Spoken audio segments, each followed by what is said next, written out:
sometimes we have a hard time finding our value or understanding what we're good at because we're doing so many things. Let's talk about being in alignment with your purpose. Let's start there because purpose keeps coming back to you. Like God will continue to give this one thing that keeps coming back to you. You can't get away from it.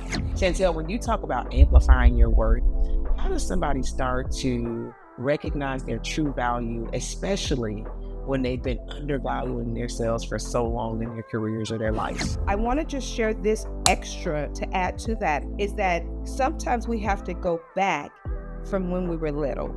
I want to add that because you mentioned that. We have to go back to when we were little. What were you doing? Who were you? Like almost life mapping so that you can really start to see that through line. Welcome back to another episode of the 5 Minute Career Hack Podcast. And I get the honor today again to have an insightful conversation with an electrifying guest. And today I have none other than Chantel Deniese, who is an entrepreneur, life coach, author, performing artist who is dedicated to helping women amplify their self-worth and live with purpose. Welcome, Chantel, to the 5 Minute Career Hack Podcast. Hello, Candace. I'm so glad to be here. I am glad to have you. I've had the honor and the privilege, just for everybody who's listening, to have a couple of very amazing conversations with Chantel, as well as attend her book release. And her message around amplifying your worth, I think, is phenomenal and should be continued to spread to the masses. And we talk a lot about compensation and knowing your worth in the workplace here at 5 Minute Career Hack. So I thought this was a perfect opportunity to have this discussion. So Chantel, when you talk about amplifying your worth, how does somebody start to recognize their true value, especially when they've been undervaluing themselves for so long in their careers or their life? That's so good because I think it's kind of a global question because I think everybody has to answer this question, right, for themselves. When I think about amplification, number one, you think about sound. Most people think about like, oh, I'm going to turn the volume up, right? So in essence, you're going to get brighter. So you're going to turn your light up as far as for amplifying your worth. You're going to get really, really specific with who you are. And I think how people can really be clear on their value system is understanding what they're actually good at. Like really understanding that I'm good at this and being confident that you can offer that as your value. You can give it out to someone. I think sometimes when you're feeling undervalued, a lot of times that's from a place of doing so much, and a lot of times it's like people don't appreciate what you brought to the table.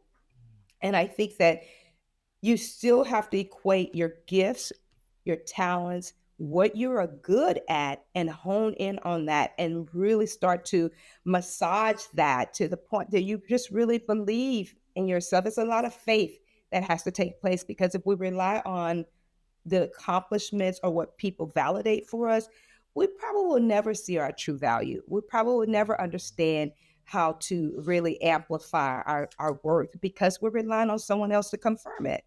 So I think really just getting specific and knowing what you're good at and really just continuing to massage it, cultivate it, build upon it, and the confidence and the faith in that. Yeah, yeah, no, that's so good. Real recognizing what you're good at, and and I want to ask a follow-up question because I think there are people out here that know they're good at things, but they just really have a hard time identifying it, or they think that they think that doing something that gets them that validation and another checkbox on the accomplishments is what they Mm. should be doing, but haven't separated from I'm good at this and it brings me joy.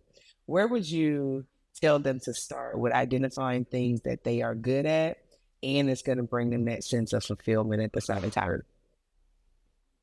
Ooh, so first of all, what you let's talk about being in alignment with your purpose. Let's start there because purpose keeps coming back to you. Like God will continue to give this one thing that keeps coming back to you. You can't get away from it.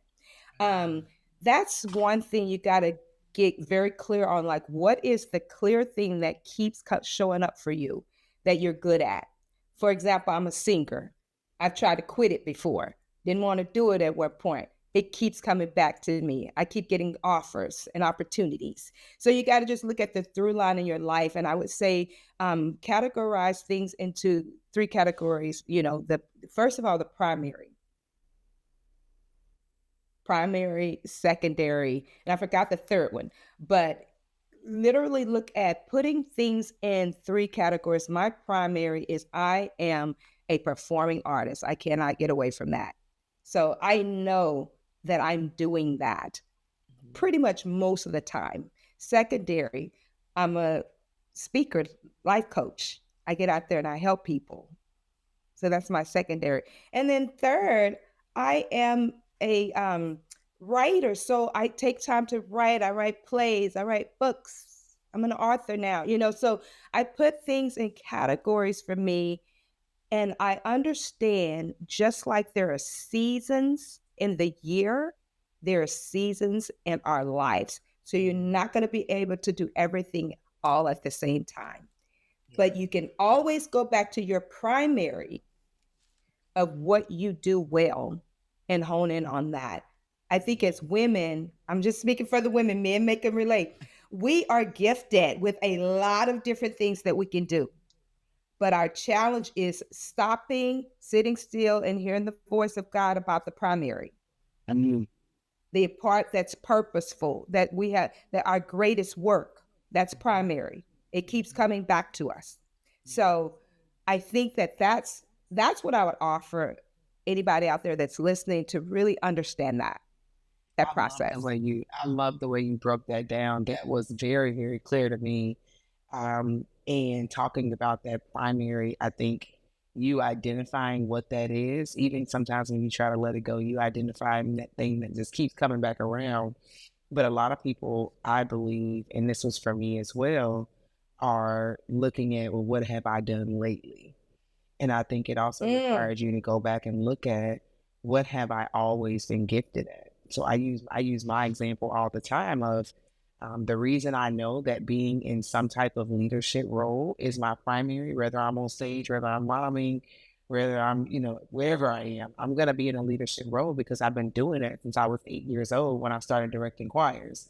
So when I circle back and every time I try to go, I'm going to just do this solo thing, I find myself back in a leadership role, whether it's somebody calling to ask for advice or whether it's me taking on a project because somebody saw that ability within me. So I definitely think looking past what you've done recently. So what have you, where did it start? Where have you always excelled and you enjoyed it? That's where, when you spoke primary, that's what it was speaking to me. Would you add anything else to that? No, I love what you just shared. I think that's really, really good. We have to, like you mentioned something about you've always been a leader, and I could totally relate to that. But I want to just share this extra to add to that is that sometimes we have to go back from when we were little. I want to add that because you mentioned that. We have to go back to when we were little. What were you doing? Who were you? Like almost life mapping. So that you can really start to see that through line. See, God purpose was started like when you were conceived, honey. So purpose was already ingrained and started that process before you even got here. We just have to jump onto it. Embrace it, accept it, and appreciate it. Right? I love Yes. that. Another thing that you talked about too was sometimes we have a hard time finding our value or understanding what we're good at because we're doing so many things. And so I think that leads to your purpose, your calling, your value, knowing your worth. It gets lost in the sauce. But many people believe that success comes from doing all the things. So I love the way you talk about mastering one thing versus being highly skilled at several different things. Talk a little bit about why that's important and more powerful than juggling multiple things at one time. Well, I think, Candace, multitasking is like, that's not my favorite thing. I've come to discover because I've done so much research on, doing a million things. Literally, y'all, our brains are just scattered all over the place. And let me just tell you, it works when you're in your 20s. It may work when you're in your 30s. But when you get to your 40s and you get 50s and 60s and 70s and on up, you're gonna have to really change and shift things because you can't do that anymore. I would say start now though, because a lot of those people are having focus problems at those ages. A lot of people are having focus problems even at 30 now because they're doing so many things and their brain is scattered. The brain does not want to operate like that. The brain needs to continue to tell the rest of your body what to do. So if you're adding a million things to the brain, it's almost like confusion. It's almost like Mhm. a shutdown, and eventually it is going to crash, and you're not going to be able to function like you used to. You're going to be forgetful. Can't remember why you went into a room. I think a lot of multitasking, and you guys could Google it, is affecting people's brains in a way where they're not as productive as they think they are. I'm a firm believer of, like, I know we talk about the hustle and you got to have all this to do. I think it's misleading people, to be honestly, Mhm. because I think we're not looking at the health challenges that we're going to have with that.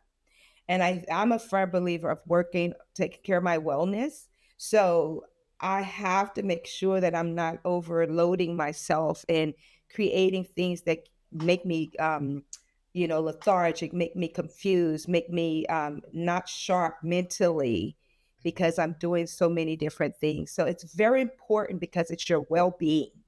Yeah. Let's just leave it at that. It's so important because your health matters and you want to be sharp for as long as you can.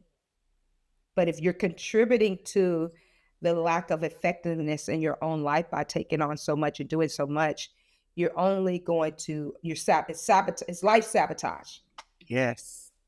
So Ooh. yeah. I asked you why was it important, and basically what you told me was if you want to live, you need to stop multitasking. Your brain is not designed for that. I got the message. I hope everybody who's listening could just hear. She used lots of great information, lots of facts shared, but this is a necessity to live. Is that we have to stop doing all the things because we cannot sustain that. And I talk about all the time, like even being in the workplace, I've hired thousands of people. And one of the things that I was always assessing for was what is your ability to multitask? Are you able to handle multiple things at one time? That was the way that I was measuring success in that role. And to everybody Mm. who I did that to, I am sorry. I'm sorry because that's no longer my expectation. I'm just going to put that out there. But I think also the difference, because I love how you talked about what we were able to do at different stages and ages of our lives. I think when I think back on my 20s, when I first started thinking that multitasking was the thing to do, I also didn't have all these other external factors. So I didn't have social media. Mm. I wasn't scrolling on my phone when I was at work. I was just working 17 hours straight. Like I wasn't stopping for scroll breaks. I didn't have all these other things distracting us. Right. So I think the Yeah. other piece that makes it different today is we've got so many other external factors that are distracting us on top of all the things and the pressures that we're putting on ourselves. And our brains are not designed to manage those many things at one time. Chantel said, if you want to live, stop it now. That's what I heard. Stop it. Just stop. Cut it out. Yeah, Yeah. absolutely. Absolutely. And I think it's also, and this will help lead us into our next question, it's also a lack of boundaries. So we're focused on all of Oh, these things because we don't have boundaries. And boundaries are a two-way street. So we behave one way because we think that the person on the receiving end expects this from us. And so we want to manage their standard, but we don't have a standard Mm. of ourselves or for ourselves. And so these no boundaries means that we're doing all these things. We don't know our value. We don't know how to communicate or walk in our worth. So talk about some practical ways to set boundaries in your career so you can actually focus on what moves you forward, being able to operate in your primary. Just talk a little bit about boundaries for me and some practical things that people can do to set them and sustain them. The first thing that comes to my mind when you shared that is discipline. Discipline is Mm, the first boundary for yourself. Like you, for example, if you know you got to get a project done um, for work, for your own company, you have to strategically plan out what you're going to do to get that project done, like the days, the time, and all of that stuff. You have to really just sit down and get that, the strategy for that. And that means that if your girls want to go hang and Friday night, you're on a timeline, a deadline because that you've made this for yourself. That means you can't go on that girls' night out. mhm, You can't because you already set up a timeline and you have a strategy for what you're supposed to do to complete this project. So you have to be disciplined to it. You have to train yourself like, if I'm disciplined, I'm going to accomplish what I committed to for myself. So that's the first boundary, is learning discipline for yourself. And I think secondly, when you think about boundaries, it's like you're not letting something violate the space or or your life in general. So you got to really focus on looking at what would violate me, my character, my integrity, who I am as a person, from doing what I'm supposed to be doing. That's another boundary, is really identifying what violates your progress and start to declutter that stuff. mm, For example, like I would say, um, different things that violate my me from being able to just go forward and do certain things. It's like I would say sometimes the internet, The being on internet. there scrolling, scrolling. I tell my children this too. Let's stop watching other people's life and start handling our own. So Mhm, if I am spending too much time on that, then I'm violating, I'm creating, I'm going against my own boundaries for myself. So you mhm, have to have some measured time frames of what you do, why you do, when you do what you do. And mhm, so that's something that's extra for creating boundaries. And I think the great word of no is a great boundary. mm, No to yourself, no to other people. mm. No to yourself. We no don't talk to a lot about no to no to yourself. yourself. Yeah. No, no, no to yourself and no to other people. Like talk having a sometimes I talk back to myself, having a talk back. My no is a talk back. Like, no, Chantel, you said you were going to do this, so you need to get this done. No, Chantel, you're playing around right now. You're procrastinating. So let's talk, girl, about why you not doing what you are supposed to be doing. No, no, no. Mhm. So Yeah. I think that's a great boundary that we really need to cultivate for ourselves, Yeah. like figuring out the no's for ourselves. Because it's Right. easy. We can say no. There are a few of us that we know how to say no to our family and our friends because we've learned that boundary, right? But in saying no to ourselves, a lot of us don't really choose that. I don't know that I've had a conversation about it ever at all. And I think, you Mm, put the word no is probably what people are thinking and gonna hear when you say that. However, no is not always just the two-letter word. You have to insert whatever brings you back to focus, whatever that is. mm, And so these conversations you're having with yourself of, I cannot procrastinate. I need to do this. That's the whatever you motivate yourself with. If that's your no. Brendan Burchard is someone who I listen to on a daily basis, and he's one of the best coaches out there. His word is release. So when he starts to get those moments where he's mm, like, what am I doing? I don't know what's going on. Starts to feel stressed, procrastinating, whatever it is. He's saying release, and he does this multiple times a day. Mine is focus. I know. Mm, mm. I'm going off to the left. Focus, Candace. Focus on what you're doing right now and what you set out to do. So I think having that word is important. But the other piece that I want to get insight from you on is because I heard you talk about it, like you know what time of the day you have to focus on this particular path or this particular task that gets you to your goal. What was like that moment for you where you were like, I have got to change this from a boundary setting standpoint, and I'm going to now start using this tool to manage my life, my career, and my business differently so I can have healthy boundaries? What was that moment, and what's the tool that was associated that you used in order to do that better? Oh, I think the moment was really looking at that I procrastinated a lot, that things were not Mhm. getting done. Like they were I would say they would get done, but for something that was 3 months would take a year. Mhm. Yeah, yeah, yeah, yeah. You're not alone. A 3-month project would take a year. So I think, I'm very, very in tune now with being aware.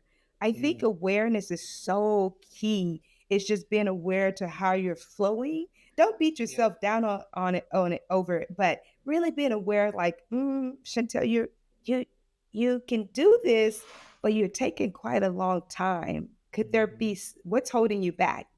And there were different things, fears. I mean, we can just list off a bunch of stuff, but fear was really a huge one. And I think that when I was aware that I procrastinated a lot, that really, really helped me to get clear on how I wanted to move forward in my life. So I had to get aware and really just start to tackle that and declutter that procrastination, which came from being fearful. That was my primary thing that just was loud.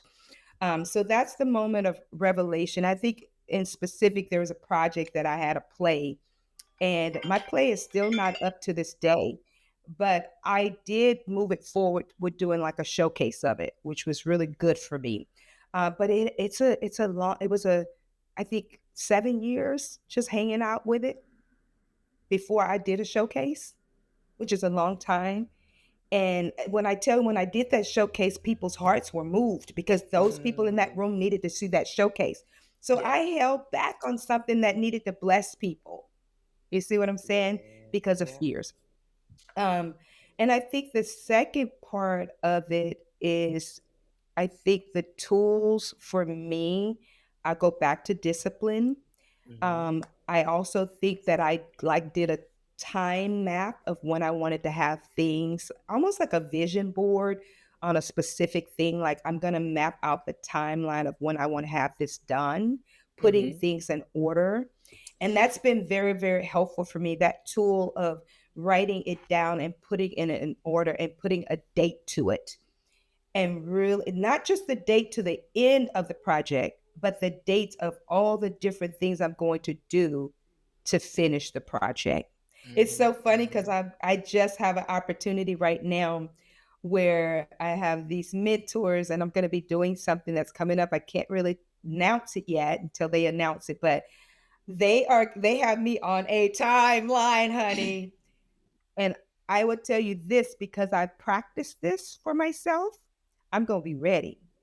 So they got me on this Mm. timeline, but I'm already in a rhythm because that's my tool anyway to map out the time for how I'm going to execute something to its finish. So that's what I would offer you out there, That's just good. really learning how to have a timeline. Yes, yes. And I like your use and mention of the vision board. Which somebody could Hmm. probably hear that and think of the vision board party or the board with the pictures and all those things.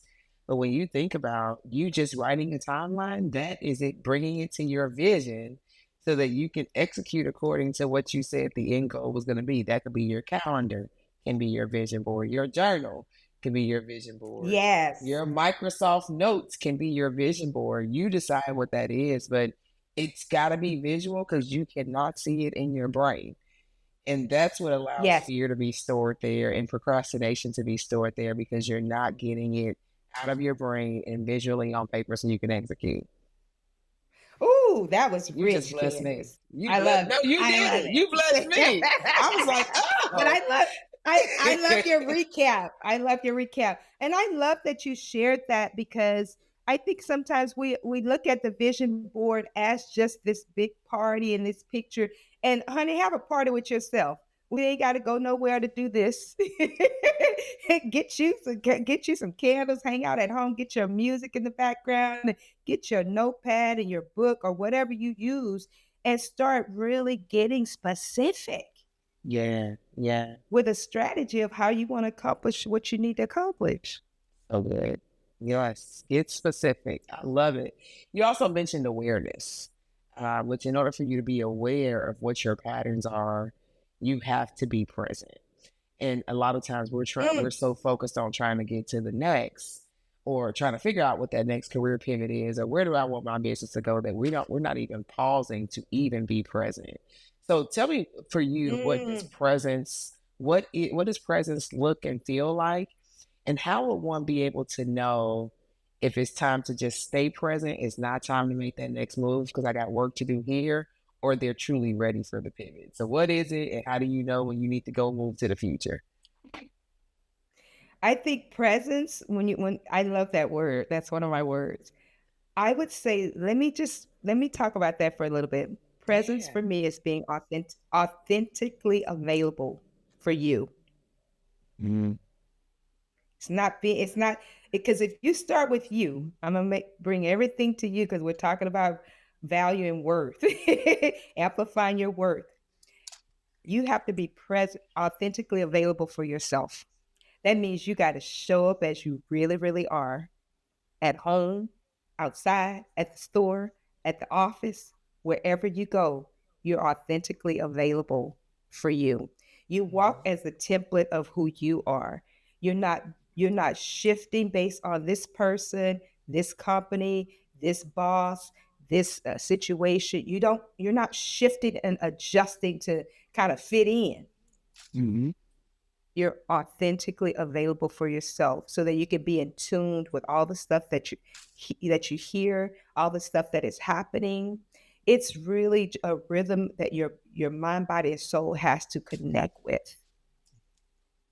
So that's what I would say as far as for presence. And if you could repeat that second part of that question, I would love it because Yeah, no, I love it. So, no, you gave because I think we want to put a. My therapist said to me before because presence was my word in 2022, I think, and she was like, "Are you being present or are you walking around being present?" But turning it back on to turning it back on to my how am I being present and being able to be authentically me. That's you've now given me my favorite definition of the presence, right? The second piece mm, of it is I think people miss this though, which is why we're always so focused on what the next move is, and we haven't taken the time mhm. to sit and be authentically ourselves, to even have the awareness to know that we have unhealthy patterns, bad boundaries, low self worth, Yes. because we're not present. How does somebody like know, okay, I need to stay right here before I make another move? Or I feel good about this. I've identified some things. Now it's time for me to go for my career pivot or my business pivot or whatever that looks like. Give a few tips on how you can just understand that you should be here or you should start getting going there now. This is like for me a who, what, why type of situation. Like why do you feel you need to move? You know, get in touch with your why and what are you moving to and how will you do it? That's what I would Stop. say. It's as simple Sis, as that. drop the mic. Like drop the mic because it ain't gotta be hard. We could take Lauren Hill's advice on this one. It could all be so Yes, yes. simple, but we rather It could make it hard. Okay? Like say it. So tell me, why are you looking to move? Say those three questions one more time for me, because I think we you need to find out get your this why. one. Find out your why. Why are you trying to move? Hmm. Like, why do you need to move? Why? And what are you moving to?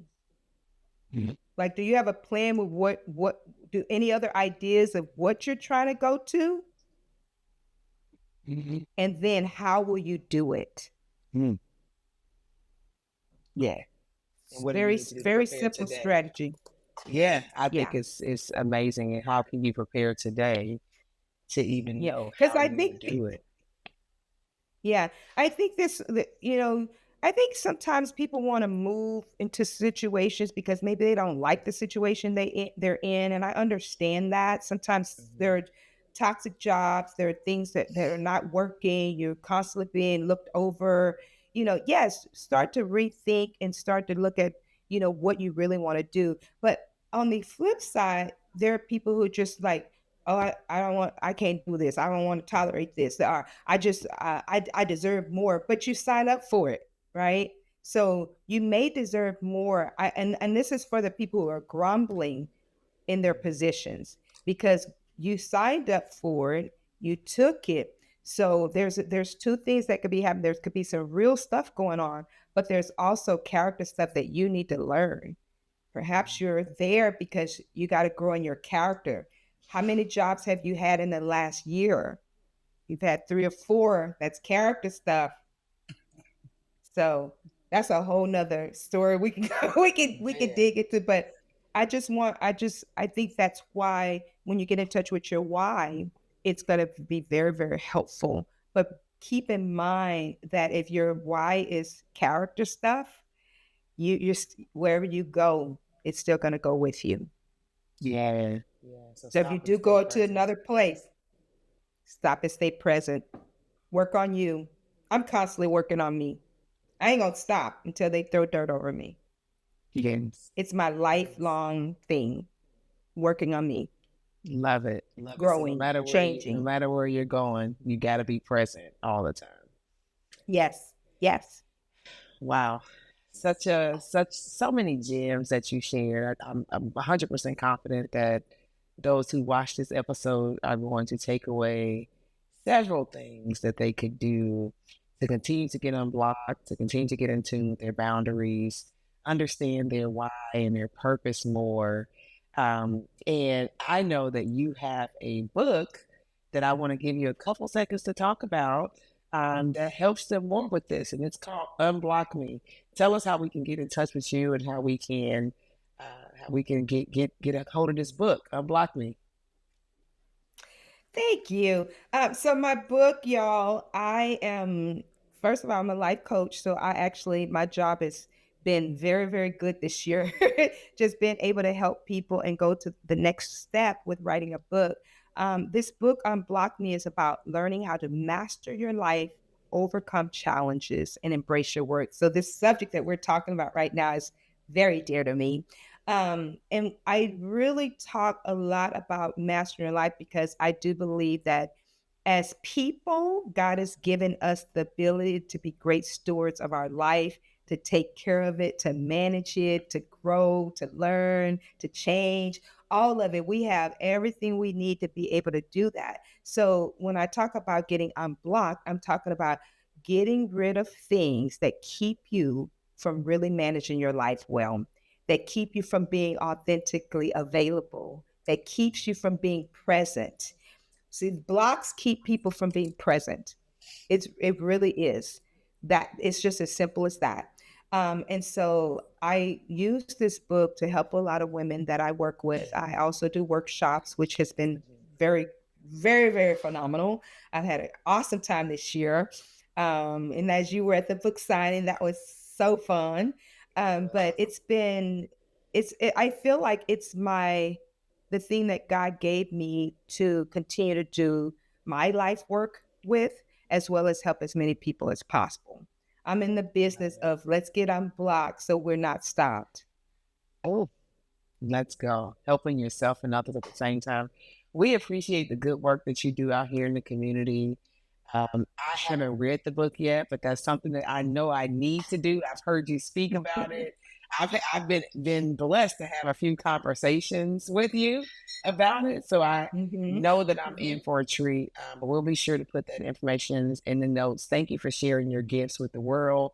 Thank you for all the work you do for yourself. Thank you for coming on the 5 Minute Career Hack podcast. to share such amazing gems.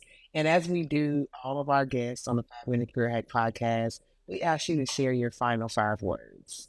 So, what would you leave the audience with Ooh. today? So I'm an acronym girl.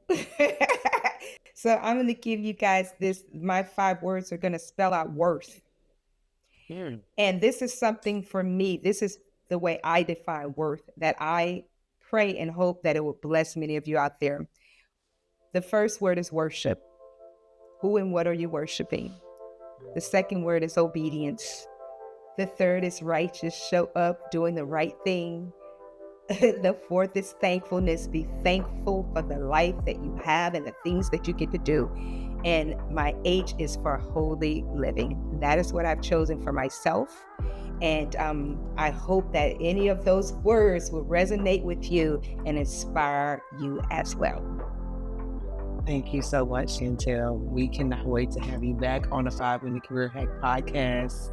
So we appreciate your gracious and generous offerings today.